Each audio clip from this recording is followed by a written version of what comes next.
It's May 8th, 2021, and welcome to episode 57 of the BABYMETAL podcast. We gather in the podcast Discord server on alternate weeks to discuss news and thoughts on the past and future projects of BABYMETAL. We invite you to join us, whether you're a longtime fan or have only just arrived. I'm Paul, and I'm joined by Kevin. Hey, welcome back, everybody. And Maggie.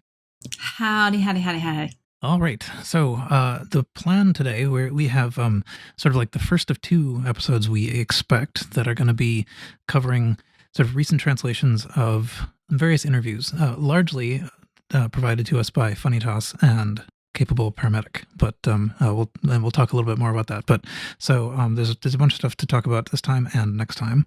There's a little bit of recent news, and so we will talk about that as well.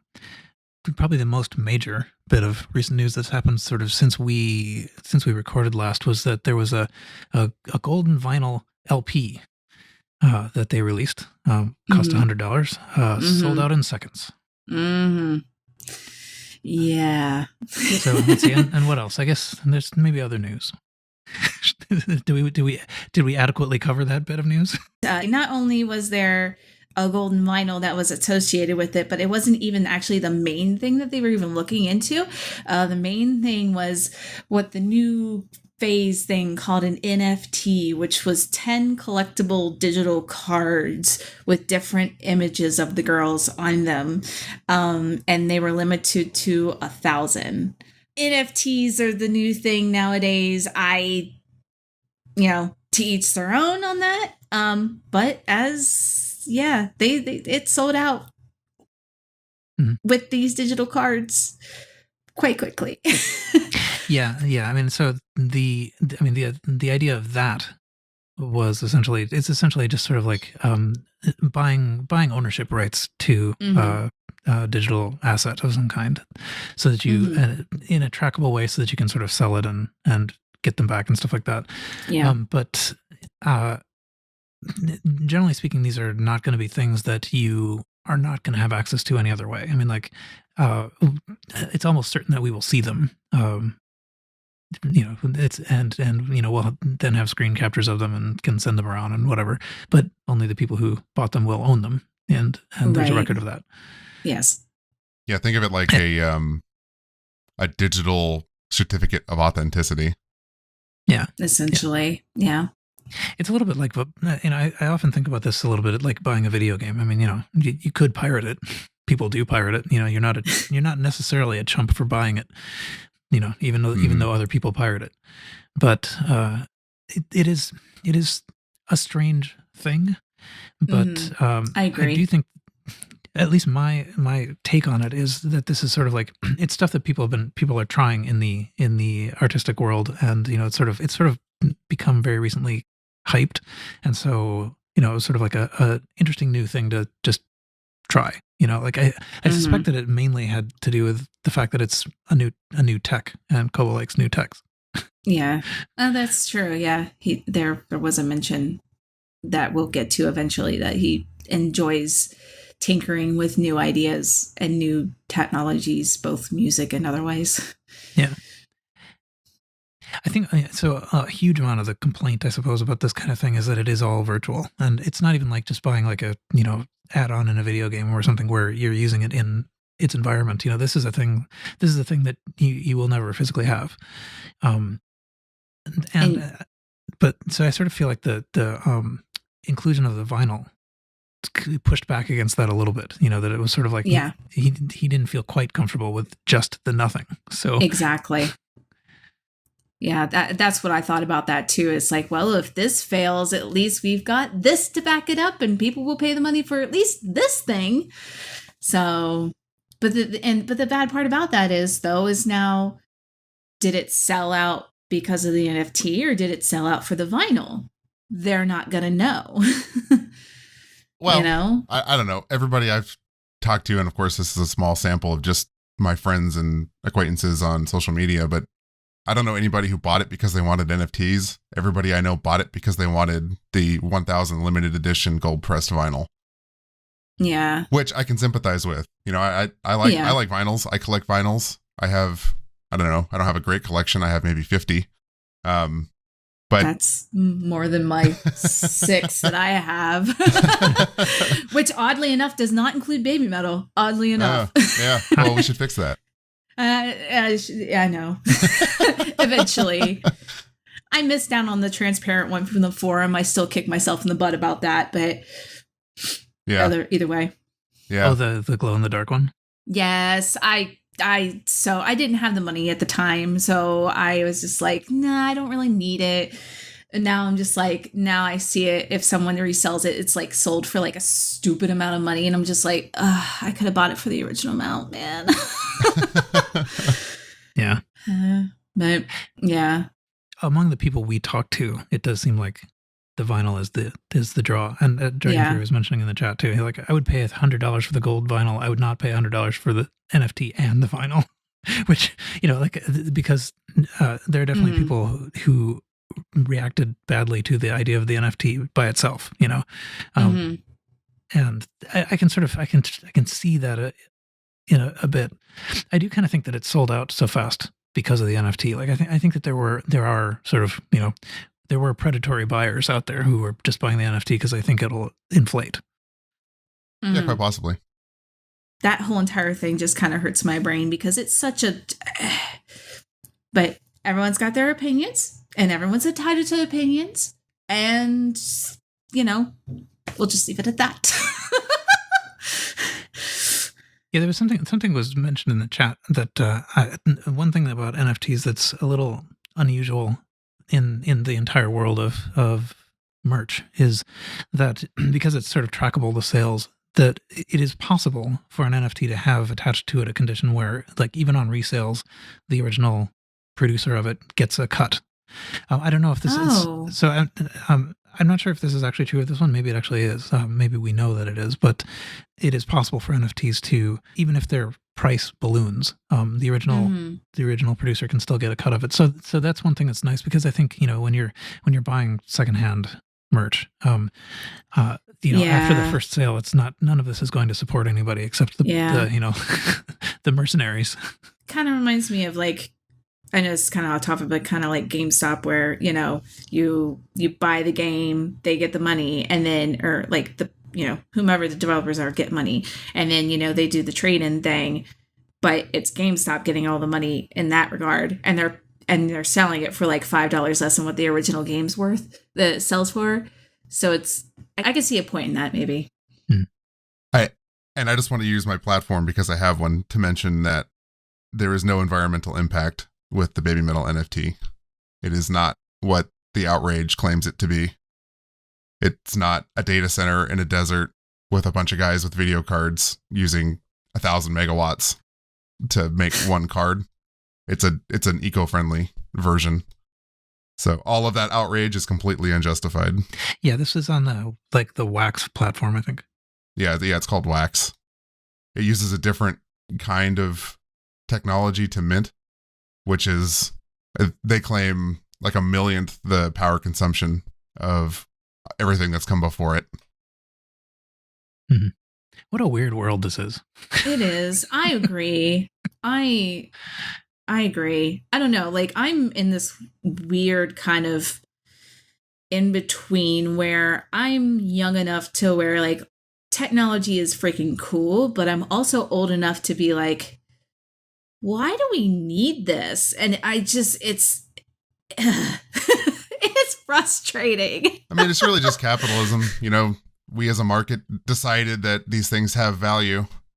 There was probably a bunch of people who, a couple thousand years ago were like, why do we need money? Bartering has worked forever. That's right. Oh, yeah. Goats, chicken, sheep, quilts. Exactly. I will give you 2 oxen for that golden vinyl. Yeah, I wish it could be that way. Yeah. Yeah, there's another point that a number of people have made, including Undercarter in the chat, that like, when you talk about, like, shipping a CD from Japan, that's not less environmental impact. Yeah, no, because then you're thinking of the packaging you have to use, the actual shipment case you have to ship it out to, all the gas that's being used in the vehicles that are carrying your packages, the person that's running around doing the job for you that you have to pay them to do and all the actual materials that it takes to make it, and the factory that it's being built in, and all the people working in the it's all factory. of its stuff, and all the people working in the factory. I mean, yeah. I mean, when you take a minute to sit back and think critically about the complaint that it's destroying the environment, I honestly just think you're not taking the time to educate yourself on what this actually is. You're just enjoying the rage moment. Yeah. Or, I mean, I guess the other thing is too that like you've already given up on the environment based on your prior orders of all the stuff. Yeah. So, yeah, exactly. Let's see. Well, so it's possible we've covered this now. Are we? Yes. Do you feel comfortable having covered the release of the golden vinyl? Please. Did any of you get it? No. No, I didn't get it. No. I thought about it. I did, but then I mean, like you had to be thinking within the right couple of seconds, or else it was not gonna matter. Yeah, I missed exactly. it. Yeah. I got the wallet set up. That was about as far as I got. Well, the only other piece of news that I have in the notes here is so there is. I don't know. I don't remember how long this has been active. It's been active for a little while, but there's a Kobametal official account. I think it's Kobametal Japan. Mm-hmm. And just recently it's been a little bit active. There was kind of like a short set of 3 interview chunks in Quick Japan that that account retweeted.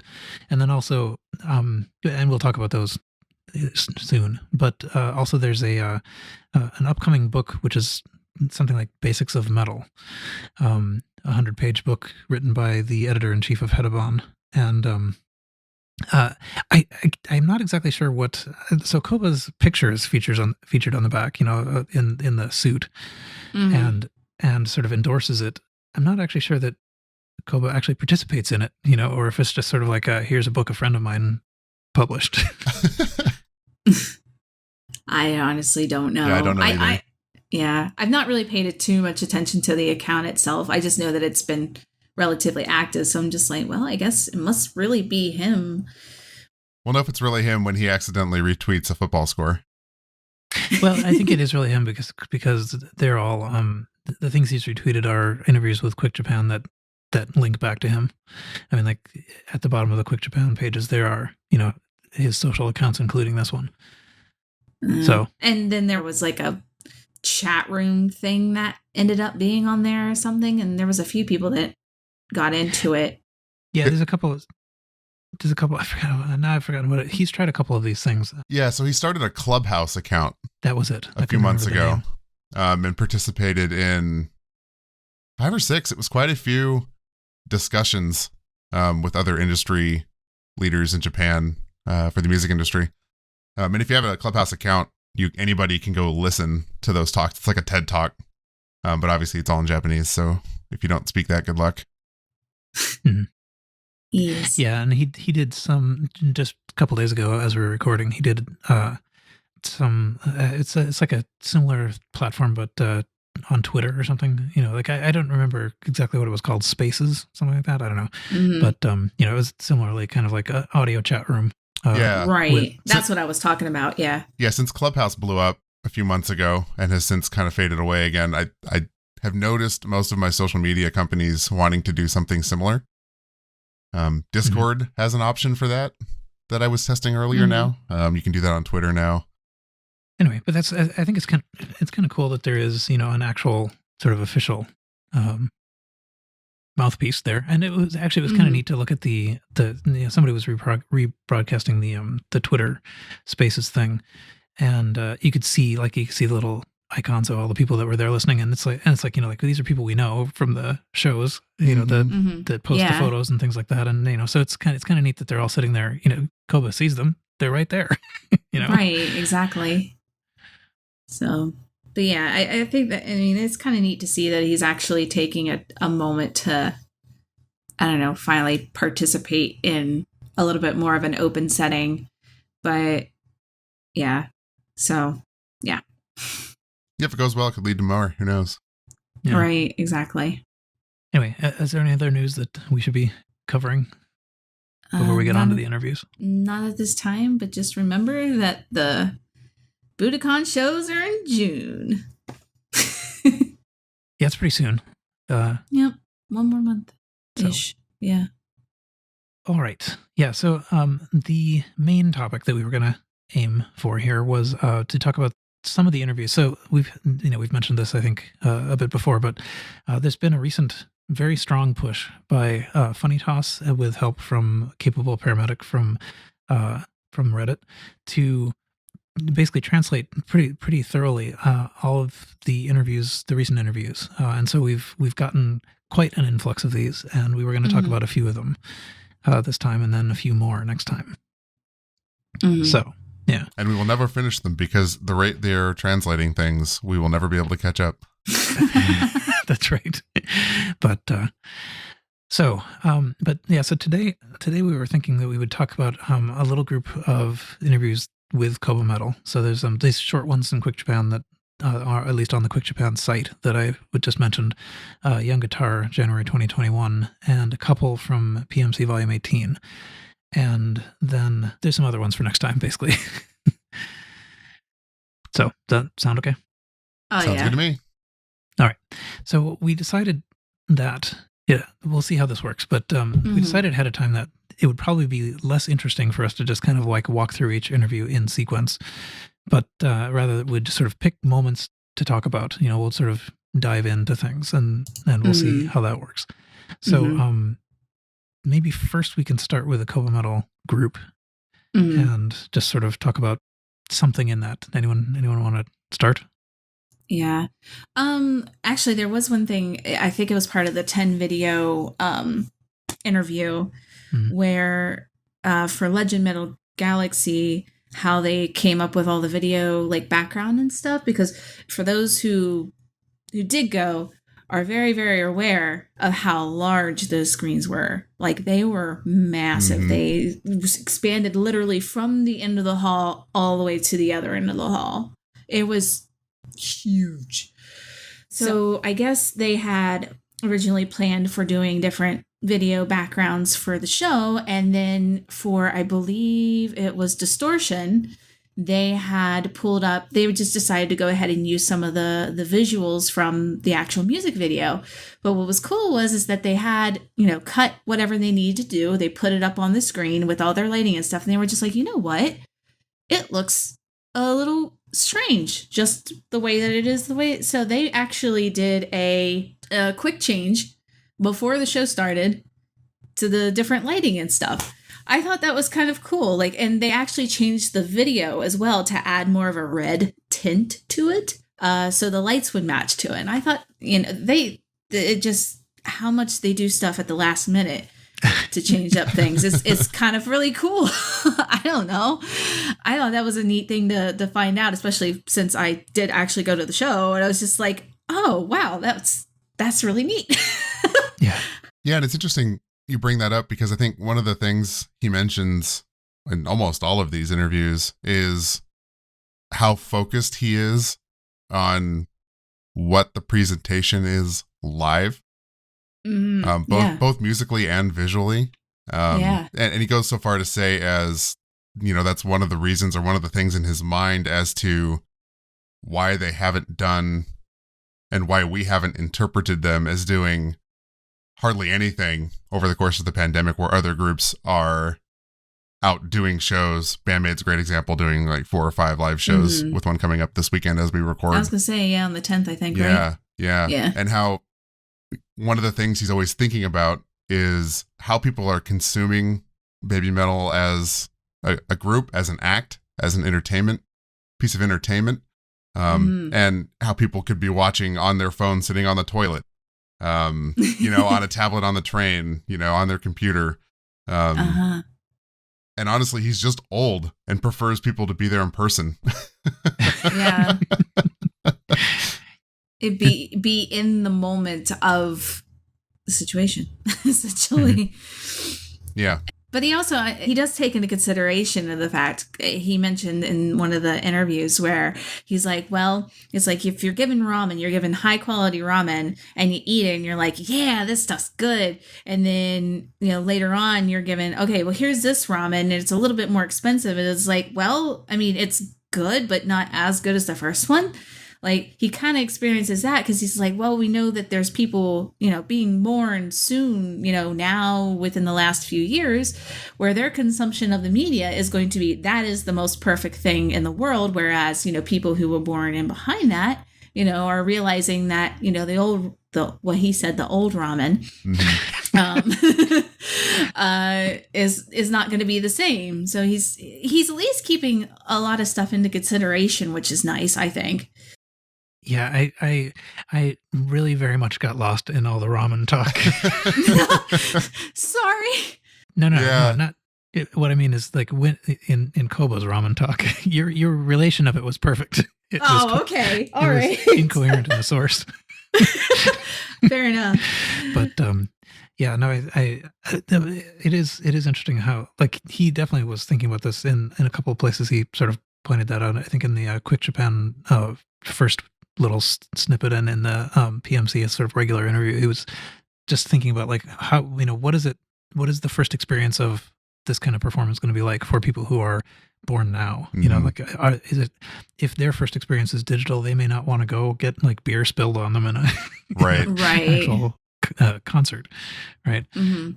So it's a really interesting thing to think about, and I think this made me kind of reflect on my experience becoming a fan of this group.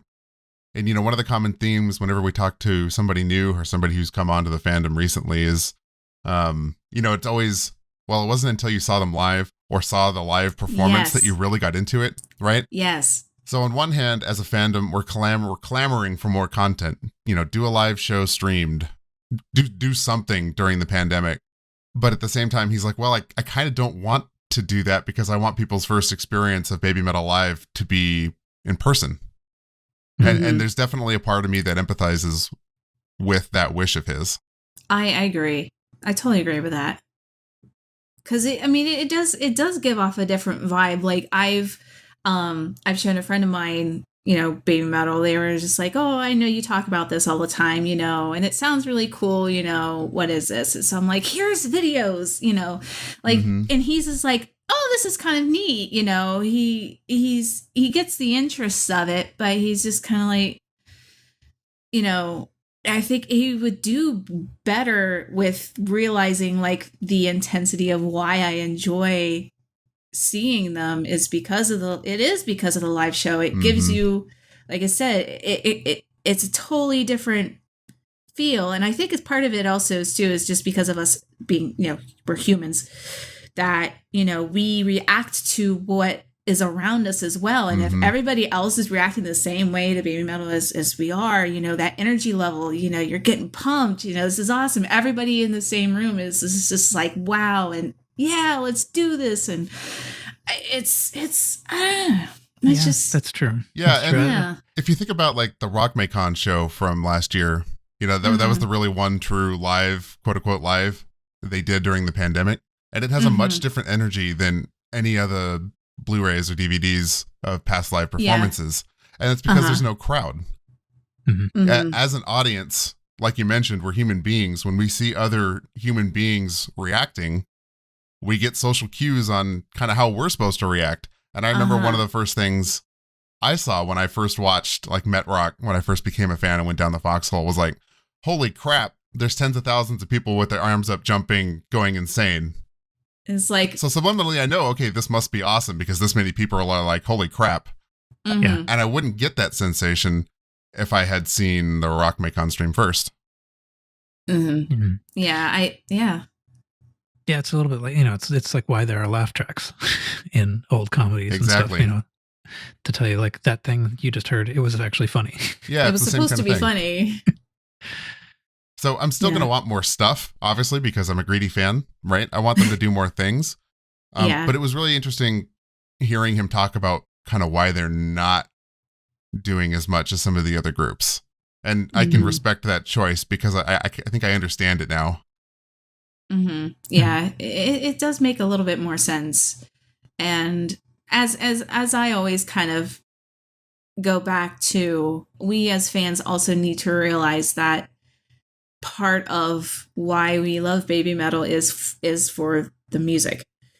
So that's the initial like entryway into this. So it's like we gotta show patience and understanding that we like their music and we want more, but we also need to respect them as being a creative entity. And with the young guitar thing, they have a process of doing the way that they do, and they have their own fun and they have their own creative outlets, and they're taking their time to make sure they're giving the best that they can for us, but also feeling like they are accomplished as well. And sometimes that'll take time. So, we have to understand that if they're giving us their best, we need to give them the respect of them giving us their best.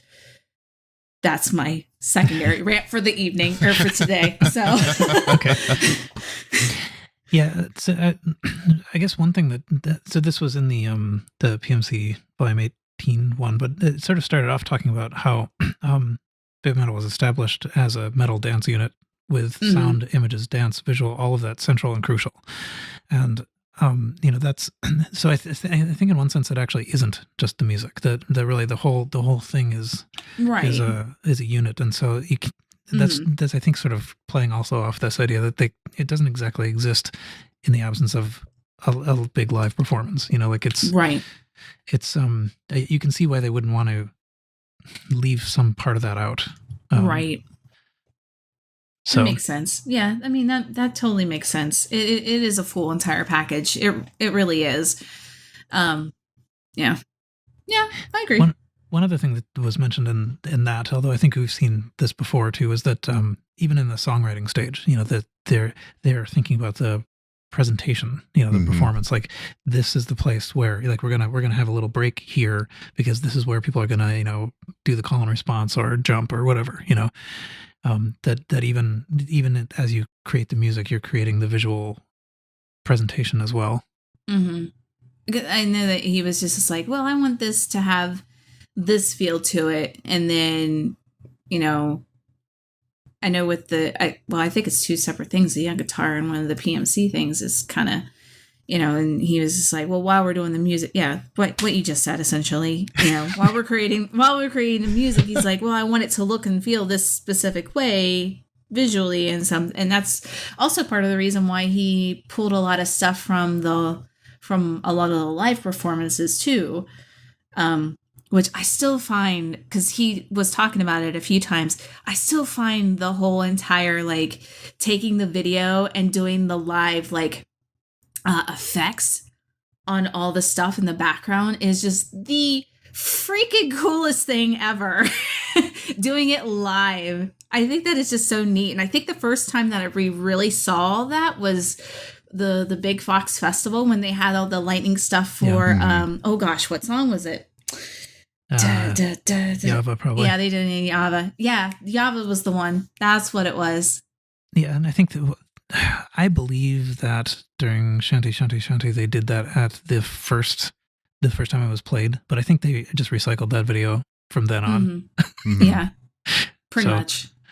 So sometimes the Avenger in front was not the Avenger in the video behind. Yeah.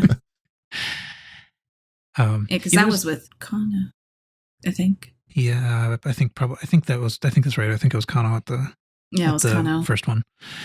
Yeah, the one thing that struck me too, there was sort of somewhat separate point, but there's a number of places where, or at least there were two enumerated times where they gambled on the audience. They basically said, like, this is going to be, they won't have seen this before, but we think we know enough about what they're going to do that we're going to make a video out of it.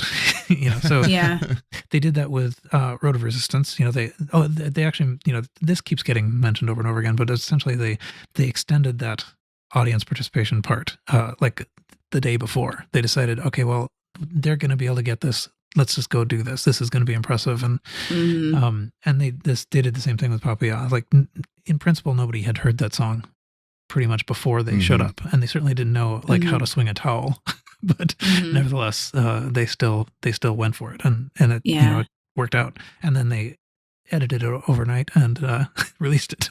Yeah, which that was one thing that kind of just it always kind of comes up in the back of my mind, is like, how did people know that that's what they wanted us to do? It just kind of just happened organically.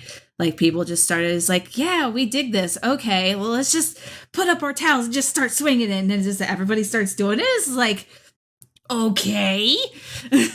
Oh, well, I mean, no, but F Hero did. I mean, like, Yeah, it's F part of Hero the started choreo, that. and F Hero was doing it. Oh, okay. He was up on his little pedestal with his little baby metal towel, swinging it during the chorus. Yeah. Well, true. Okay. Well, I mean, even at the beginning of the song, though, the pa pa pa pa pa pa pa, yeah. I mean, were people do? I guess I'm just kind of drawing a blank to the video right now. Were they not swinging the towels at the very beginning of it? Yeah, nobody really did it day one. I didn't notice it, at least. I didn't even have a towel on day one. Yeah, I wasn't at those shows, so. Yeah, although, I mean, like, it was clearly planned. I mean, like, they knew that this was going to happen. Mm-hmm. I mean, they F Hero demoed it, but I mean, it's also part of their choreo as well. Mm, We're a predictable mob in a crowd setting. Yeah, that's true. If you give us something obvious to do, we're going to do it. Mm-hmm. Yeah. That's right. Like, buy NFTs. Oh, Yeah. oh, I don't know. Yeah.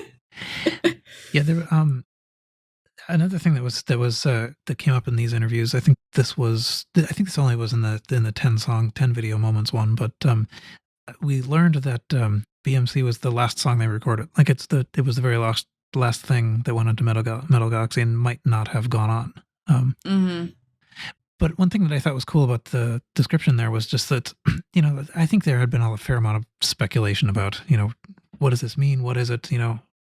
And he just straightforwardly describes it exactly as we all knew was, but that it is, that it's a rap battle, but set in metal, right? It's like, what if it were just, so this, he kept referring to 8 Mile, which I don't know, but apparently I since looked up and it's like, something autobiographical about Eminem. Yeah, essentially, yeah. It's actually pretty decent. Like, it's a really good movie if you have a moment to sit down and watch it. Just in a movie aesthetic sort of thing. Just realizing that, well, obviously Eminem is in it, but like if you take it away from being, oh, Eminem's in it, to like, oh, this is an actor doing an acting in this movie and stuff. It's just it in and of itself, it's a really good movie. Yeah. Especially if you do like hip hop and rap and all that stuff. Well, and it kind of sounds a little bit like, the movies of the 80s where, there's some sort of dance off or whatever, Yeah. Well, most of that was like early 2000s, the whole dance off stuff too. Well, I guess the 80s did have some of that. Like, was it Flashdance or whatever? But Footloose. Yeah, that too. But anyway, I mean, like it does seem like, it was really what he was going for. It's like, we're taking this concept and we're distorting it a little bit. We're going to make a metal version of it. So it was kind of neat to hear his take on that, like what it was they were trying to do. It was also pleasing to have, understood it and correctly. But yeah, he did say something else about that. I didn't take a close note about this, but something about essentially, he doesn't like to. Oh yeah, here's the thing. He could explain things, but he doesn't want to limit people's imagination by explaining too much. So it's better if the audience has sort of more room to think about various things. And he said, their own interpretations to stuff. Yeah. He said, I can explain things, but they may not be 100% correct. It's better to listen to what I say with a healthy dose of skepticism. Drink my lore juice and like it. Yeah, that does kind of make sense as to why it's always so like stairway to living legend. What is this? Why? What does this mean? It makes a little bit more sense in that regard too. Everyone has to interpret it their own way, or he wants everything to be kind of interpreted our own way. Take it as to what we want it to be, I guess. But yeah, it's great marketing. I mean, look at us sitting here talking about it, and it didn't cost him anything. Just had to make a vague JPEG. Yeah. Truth. So one thing from the Koba stuff that I thought was super interesting And I wouldn't mind having a little discussion about, because I didn't know this. One thing we knew about all of the music is that a lot of it's produced, at least on the album, a lot of it's produced. It's not necessarily live instruments. When it is performed live, it's or performed live for the album, not in a concert. It's composed in such a way where they don't really care if it's playable. I thought that was really interesting. And what I found more interesting is that the people who perform it for the album vary from track to track. It's not the same people playing when they're recording. And I wanted to talk about that because I think it's super interesting insight on their process, because there's a lot of session musicians that we don't know about and haven't even considered knowing about that make this all happen on an album. Exactly. I mean, that has to take a lot of time to be able to and a lot of research on that, because I read that too, where for each song, he's like, well, we want this kind of feel. So we need these sort of people, this person who plays this specific type of, of rock or guitar or whatever to come and play, because we like their style and their style fits the style we want it to be in the song. So, I mean, that has to be man, they must, they must really do a lot of heavy duty research to be able to accomplish that, because obviously, they have 3 albums at this point, and how many tracks? I know at least over 40 or something. There was some more good insight into this too, back to how when they compose some of these songs, they don't really care if it's humanly playable. And the reason for that is, and I didn't know they did this, but it makes sense that it's possible. They can have people play the riffs one note at a time and then just make it sound like it was played live. Yeah, it's pretty crazy. Yeah. That's pretty weird. Honestly, this is all to say my final point on why I thought this was super interesting was that the product we get live with the various Kami band members is that much more impressive now. Yeah. Because, I mean, most of the time, it's pretty spot on. Yeah, they nail it. They rock. Yeah. Yeah, they absolutely nail it. They're literally doing the work of a village when they go on tour. Yeah, Young Guitar, so Young Guitar, of course, is a magazine devoted to guitar players, right? Primarily. And there is a moment in there where the interviewer is saying something sort of it seems like some of these are physically impossible for a human to play, and Koba says, well, yeah, it could be, but technology allows us not to care. Yeah. But at the same time, they're like, okay, let's do this impossible to play riff, and then we're going to go ask these guys to go do it live, every other night in cities all over the world. Yeah. Absolutely amazing. Absolutely amazing. Yeah. There was another thing that's it's sort of related to that also in the Young Guitar interview, that where they ask a little bit about to what extent the Kami band improvises, puts their own spin on things. And I mean, we all know that it's practically identical every single time they play it, as far as we can tell, right?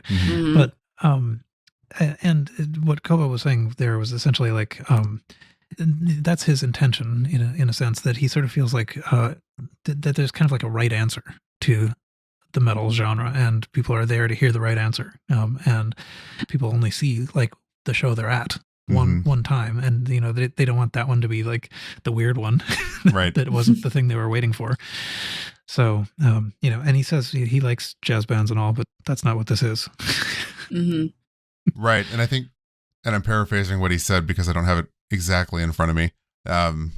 He's one of those people that prefers, when he goes to see a concert, that the group plays what's on the record and not kind of riffs around it and makes it its own thing live. He made a very black and white distinction between groups that play what's on the record and groups that kind of have a different take on a live version. And I think he brought up Metallica as an example of how they don't necessarily play what's exactly on the record live because it's live, and they consider it kind of two different things. There's a fair amount of production notes about how Koba plays guitar, brings his guitar. He got a 9-string guitar fairly early on, and like brought it to pre-production camp where they all sort of sat down and tried to figure out ideas, and talking a little bit about having, I think this was for karate, they were trying to come up with a singable guitar riff that you could imagine sort of like just singing along. He and Yuya Yuppei got into a little riff competition, about trying to see like, who had the most singable ones. I don't know who won. Actually. And I think you brought up Smoke on the Water as an example of a singable guitar riff. And I think that's a great example, because I think we can all hum the guitar riff in karate, and we can all hum the guitar riff in Smoke on the Water. Yeah, exactly. Somewhere he said, I forget now where it was in the same interview somewhere, I think, but he was also talking about like he wanted to create something like what people sit down in guitar stores and noodle on the store guitars with. So yeah, it's funny, he mentions that he likes to go to guitar stores sometimes and see what people are doodling and playing at the guitar store. Keep mental notes about it, and then I saw that one too. I was just like, sneaky little devil. Yeah. Yeah, I don't know what, like, it's been a long time since I've wandered into guitar stores and stuff, but there, it used to be that there was essentially, there was a lot of Smoke on the Water. there was a lot of like Sweet Child of Mine. Yeah. And then those who try to do Stairway to Heaven. Oh yeah, that's true. There's a lot of that. One thing, not always good. Another thing I thought was interesting that he brought up was he talked about future metal a little bit, and what that song is. He was very clear. He wanted everybody to know that there is no live music on that track. It's all synthesized guitar, bass, drum, all of that. So that there is no human playing that on the track, and it's kind of his take on what metal could sound like in the future, hence the name future metal. But what I thought was interesting is that he mentions that there are influences and guitar parts that if you're a metalhead and you've been around for a while, you should recognize. Does anybody recognize any of the guitar parts from future metal? Because I sure don't. I don't think I do. Never paid that much attention to it. I was just like, this sounds cool. Yeah. This is awesome. Yeah. That's basically my extent. Certainly some of the lyrics are lifted out of other things. I hadn't noticed but you're right. I mean, like, I hadn't noticed the musical phrasing. Though apparently, he says it's a tribute to phrases by various guitar heroes. So some of the music is going to come from somewhere. He also said that some of this was originally on a guitar, and then they decided that doesn't fit the concept, so they replaced it. Right. Exactly. Yep. So if you're a seasoned metalhead guitar rock person, listen to future metal again and see if you recognize some of the phrasing. And if you do, let us know, because I would love to have an aha moment.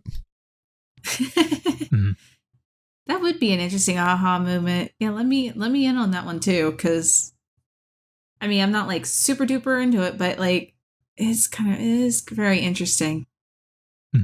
Funny Toss mentioned in the chat a link to Green-Tinted something, and that at least in one place that comes up as being kind of like an inspiration for the phrasing in the one, reminiscent of Sweet Child of Mine or Mr. Big's Green-Tinted 60s Mind, which I think I can sort of hear. You can certainly hear, I think, a little bit of the Sweet Child of Mine influence in the one. Da, da, da, da, da, da, da. Yeah, definitely. Yeah. Now that it's kind of running through my head, very much so. At the very beginning. And Funny Toss followed up with a citation which suggests that actually Mr. Big's Green-Tinted 60s Mind probably just is a fixture in Koba's mind, because the quote is, well, for example, if you listen to Mr. Big's Green-Tinted 60s Mind, it's pretty clear a future metal riff was inspired by it. Yeah, I can kind of hear it. Maybe just sort of switching off to another thing from the Kobametal universe here. So there's things that the Kobametal Japan Twitter account retweeted. One of them was this essay serialized in Da Vinci News, although I think what we read was the whole thing, metal or not metal, and it was kind of on it wound up largely being about fashion, in a certain sense, but he talked a little bit about sort of the correlation between clothes you wear and the job you do, and well, he said a couple of things that were kind of funny. One was that it's kind of metal to perform like metal musicians do, even if the clothing is inconvenient for such performances. But it's like he's like, well, leather would look good, and it's going to be isn't it going to be hard to perform in leather? And it's like, well, we will overcome that challenge and perform anyway. Yeah, I mean, for you're bringing up subjects I know about. Not that I performed in leather. I'm just telling you that. But no, like, so if you are performing up on a stage, you really do have to consider what you're wearing because, for example, leather is a really thick material. So you're wearing it and it's kind of warm. Mm-hmm. Then you're adding on the movement that you're doing, running around, playing your guitar, you're doing all that. Your energy levels are up, so your body heat's going up. So those pants are feeling really hot at that point. And then not only on top of that, but you've got the lights that are hitting down from the top of you, which depending on the type of lights that are being used, holy smokes, those things can be hotter than Hades beaming down on you. So then you've got the heat coming from the lamps that are beaming down on you on top of that. So you're sweating your butt off just performing in leather. It's not fun. it's uncomfortable. So like that, I mean, like and I'm just going to take a real quick correlation with the girls. It's like, I'm so very impressed by the fact that Sue performs in long sleeves a lot of the time. Cause it's like, that girl has to be burning up. I mean, like it's a thin material that she wears. Yes. But being so close to her skin, she has to be burning up. So like, I give her total props in that department. Yeah, I bet that those costumes are pretty light. They are actually. They don't look like they breathe at all. Yeah, particularly from the waist up. Well, I being in the department once again that I'm in, they are actually quite breathable. Oh, really? Like I said, with the sleeves, with it being so tight against her, that bothers me. But for the rest of it, I've had questions about that before. And I don't remember. Did you go to Rock on the Range in 2018, Kevin? I can't remember. No, I didn't do any festivals that year. So there was a group of us that were together, albeit randomly met each other. But a lot of the question I had, because I wore the Sue Metal outfit that I made from Big Fox Festival. I wore that to Rock on the Range, which it was pretty hot that day.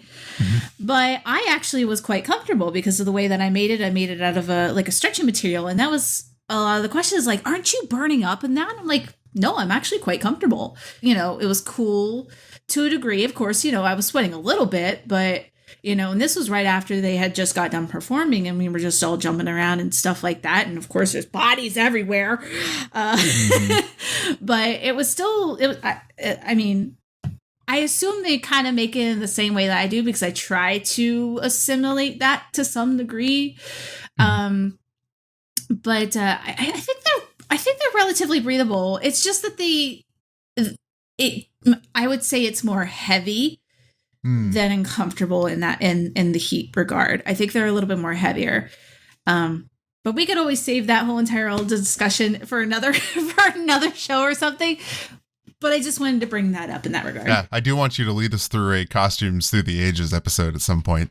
I will totally, happily do that. That will be me talking a lot more than I already do. So anyway, but yeah, I just kind of wanted to bring that point up. Yeah, it's funny when I read the Da Vinci News thing, I pretty much only was thinking about the weight and not the heat. But yeah, it is a little weighty, I will say.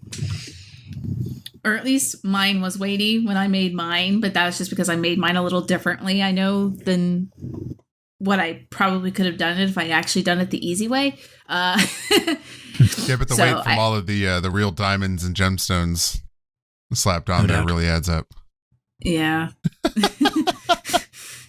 I guess one other thing that was in the Da Vinci News thing that was interesting was it was kind of about fashion, I suppose, in a way. But he sort of put out a little statement in support of uniforms, in a way. Like he was talking about how like there's sort of like a uniform correlation with the job you do and that kind of thing, and talked about like policemen. He had a funny thing in there about like he would be somewhat uneasy if you went to a doctor and he was dressed in like a gold suit. I mean, but I could see that. I'd be a little worried too, I think. But what he was sort of going for was the idea that if you have a uniform, then it's possible for you to take that off, and that you can sort of create a separation between like what you do in your day job and what you sort of feel yourself to be, sort of intrinsically. Which is I get that. Like, yeah. I get that concept. Yeah. Not sure if there's much more to say about that. It was just interesting. Well, I mean, that's kind of like I guess it depends. Like, once again, just because I can get some of the relation, but like a character actor, people, who are on stage dressed up, who do, try to do more of the old fashioned plays where they're dressed up in like older outfits and things versus, they're regular Joe Schmo on the street, dressed in your jeans and t-shirts and stuff. Even just the outfit that you wear sometimes always it can give you a different a feel or a vibe, and it's like, yeah, I understand where he's coming from with that for sure. And that would understand why with the girls and things that they have the specific types of outfits that they do. So I mean, we've seen pictures of them outside of doing BABYMETAL stuff, albeit most of it by accident, but they totally don't look like they normally do when they're on stage. Like, not at all. It's totally very relaxed and just... The Hannah Montana effect is real. Yeah. There you go. Yeah, exactly. Like, would you be able to spot them out in public? I'd probably even have difficulty. Yeah. Yeah, I think we've probably talked about that before, but, I think I probably would notice and doubt. Yeah, that's basically what would happen. I would say, there we go. That's got to be, but it can't be. So, all right. Right. Yeah, exactly. Okay. Let's see. Is there anything left that we should be bringing up in the Kobametal interviews? I'm sort of feeling we spent a fair amount of time on it. Yeah, no, I don't think so. I just want to emphasize that, if you're one of those people who is super interested in the process that goes into all of this and want to understand more about, I don't know, the product side of what BABYMETAL is and kind of the directions they choose and why they go there. These were all super interesting interviews to read. I definitely learned a lot, and it changed my outlook and kind of how I approach their decision making a little bit. So I would definitely encourage everybody to go check these out if you have time. Yeah, definitely. I mean, he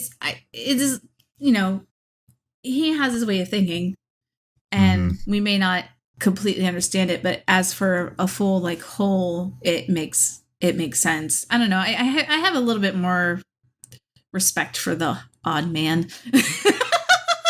Yeah. I think, from reading these. Yeah. Yeah. I think just after reading these,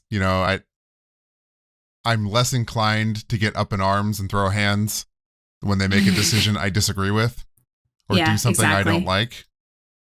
Just because, well, at least I kind of know where they're coming from now. Mm-hmm.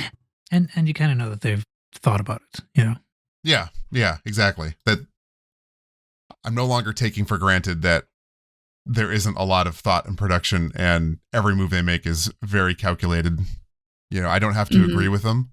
I will definitely criticize them where I think it's justified, but I do think I understand more now what they're trying to do and what the vision is than before I read these translations. Exactly. Yeah, and putting a lot of thought into it does not mean putting a lot of advanced thought into it, clearly, since a lot of these things are kind of last-minute decisions, but they were thought about even at the last minute.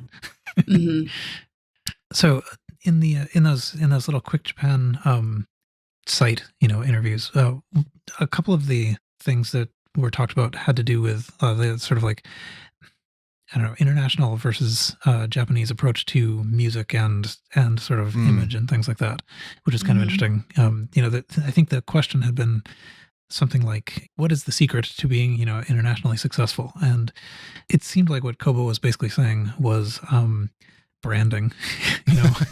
you be unique and branded. And he sort of, sounded like he was sort of marveling at the fact that uniqueness outside Japan is valued, which seems almost a little bit stereotypical to say, but I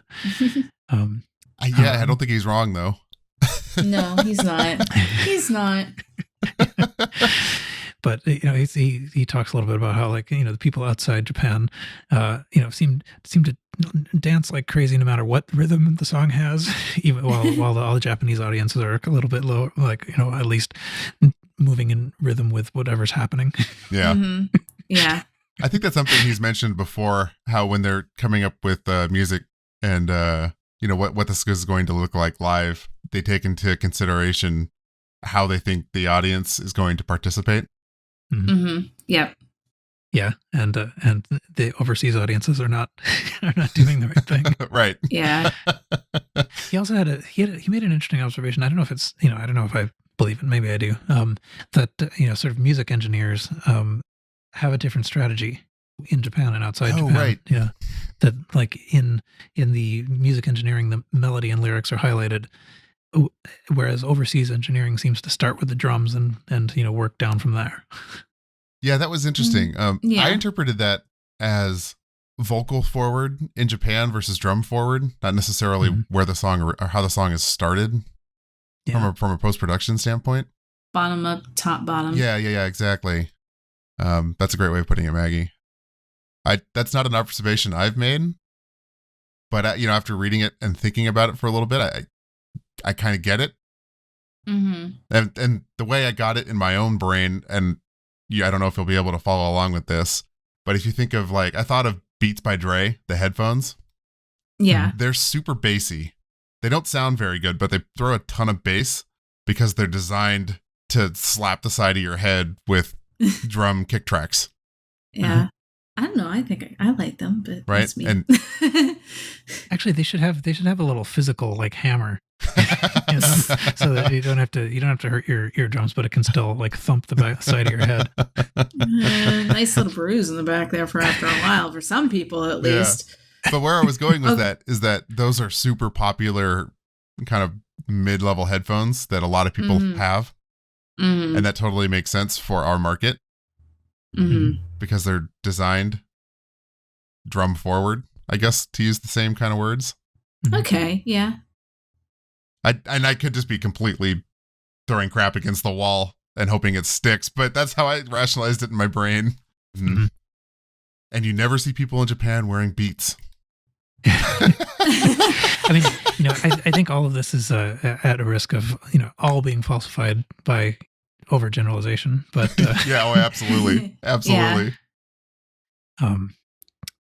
Yeah, but it is still interesting. I mean, like, presumably we are talking about kind of something a little bit like the at least the arenas that Koba's familiar with, like metal or maybe even like J-pop music. But because J-pop seems like it would be, I mean, I'm not, like, super familiar, but, like, it would seem like it would start from lyrics first. 100%. And then work into the music and stuff. It does seem like it would be that way. Obviously, I'm not, like, an expert, and I don't really know 100% if that's the case or not, but. And I suppose, actually, sort of like non-J-pop, what I think of is, it's dance music, so it's all drums, and, like, if you're lucky, maybe you can kind of hear a voice somewhere. Yeah, true. If so, it's auto-tuned. Well, I guess dance music kind of goes from the middle down to the bottom, back to the top. They have, like, a rhythm that they want to go for, and then they add the drum and bass, and then they add any vocals that go on top of it. I listen to a lot of that stuff. Yeah. Anyway, I think I have run out of my little notes on the Kobametal interviews, but this was really pretty interesting. I agree. I mean, I guess just because of, recent events and things, like a lot of people are, throwing tomatoes at the wall, like, Koba, you goofball, why are you doing this and all this other stuff? And I guess it's just reading these kind of brought a lot of stuff to light, and it's just kind of realized, people are kind of being a little hard on him, I think, in my opinion. They do their thing with thought. We don't necessarily have to agree with it, but at least understand, that they tried to do a lot of thought into it, sort of thing. Like I said, I just see a lot of people kind of bashing him, I guess, and it just kind of upsets me a little bit. I guess I just want people to kind of see it more as, I don't even know how to explain it really, but stop being so entitled. That too. God bless that too. Quit being entitled, little snots. So I think that's the next T-shirt for the podcast, right? Quit being entitled, snots. Yeah. And then it's just a mask. It's just one of the BABYMETAL face masks with a piece of snot coming from like that. Oh, that would be. I would wear that. Oh God, no. That's hilarious. Yeah, I don't know. Maybe I'm still new.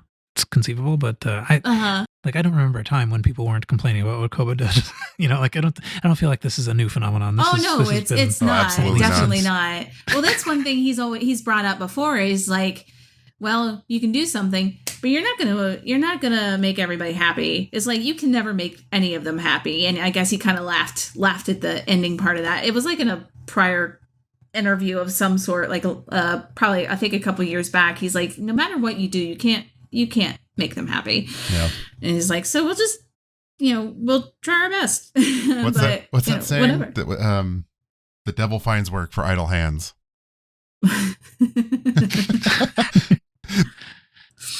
Yeah.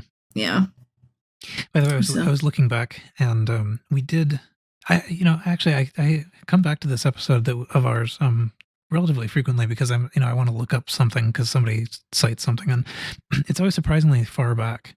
But episode 14, we did a little review of the then existing interviews with Kobametal. So if you want to go back and hear a little bit more from July 2019, way back in the good old days. I kind of don't want to go listen back to that. Yeah, it might. I'm not sure that I can necessarily recommend it, but I do go back to our own show notes fairly frequently. That was 2 years ago. Mm-hmm. That's still kidding. So weird to even think that this pandemic has just time is non-existent anymore. It just really isn't. Yeah, it's just certainly feels that way. This big ball of wibbly wobbly timey wimey stuff. Yep. For those who watch Doctor Who in the room, well, I think it's also a very specific era of Doctor Who. Yes, that you're referring to. That too. But, okay, let's see. So I guess basically the plan will be then that next time, I don't know how long this is going to stretch on, because I think we have at least Hedoban 24 and 28 to talk about next time with Zu-Metal and Mo-Metal interviews. And so I think maybe we can manage that within some sort of reasonable time frame. I don't know. Oh yeah. So yeah, perhaps we will do all of them next time. But again, thank you to Funnitas and Capable Paramedic for making this possible. Because we did not have access to these without them. Yeah, exactly. We're gonna have a link to Funnitas's website where you can see all of these translations, and if you're so inclined, throw a little bit of cash his way. Buy him a coffee, buy him a slice of pizza. Coffee, pizza, or whatever. Yeah. I think last time we couldn't quite decide whether it was coffee or pizza. I think it depends on whether you've clicked the button or just looking at the button. Coffee flavored pizza. Or pizza flavored coffee. Yeah. By the way, we have in the chat we have sort of advance warning of there being another long Kobametal interview coming up. So we didn't totally finish Koba because Hedabon 24 has a 22-page interview as well. So might even get some more information out of that. That'd be really cool. I'd like to see a little bit more from him. I really would. Yeah, I'll be honest. Really would. I look at these interviews as, when I read interviews with Sue and Moa, as just kind of fun little interludes, but largely I read the same things over and over and over, right? Exactly. So they're just fun because I'm fans of them and like them, but I find Koba's interviews actually insightful and interesting. True. Yeah. Well, he has more freedom to be able to talk, freely about different things too. Plus, he's the head of the whole entire shindig, so he's got a bigger thing to worry about and be able to pull information from, which I'm sure the girls probably do too, but they're more focused on, Moa's doing her dancing and stuff, and Sue's trying to focus on her singing and the rhythms and stuff of that nature. So, it's coming from Koba, it is way more insightful because he's got access to a lot more things. It's just super different. It's just super different. Yeah. And I'm sure Sue and Moa can answer a lot of those questions that he can, but that's not their job. That's not their function in the group, right? That's true. That's just kind of my point was that I really enjoy reading their interviews, but in terms of actually learning about what this group is and everything that goes on behind the scenes, I really prefer reading Koba's interviews because I just think they're super interesting. Yes. And I mean, of course, he was sort of like cognizant adult or whatever, at the formation of this in a way that the other two weren't. Sure. So definitely. They remember it sort of differently. True. And I have to say, the Koba may have the more insightful interviews. I think Moa has the most comic ones. Absolutely. My girl. So I guess we'll be back soon, and we'll wrap up this episode now. So that's it for this episode. You can join us on the Baby Metal Podcast Discord to continue the conversation. Rating the podcast on whatever platform you listen on will help people find it, so please do that. We'll be back here in about 2 weeks. We hope you'll join us, and until then, see you.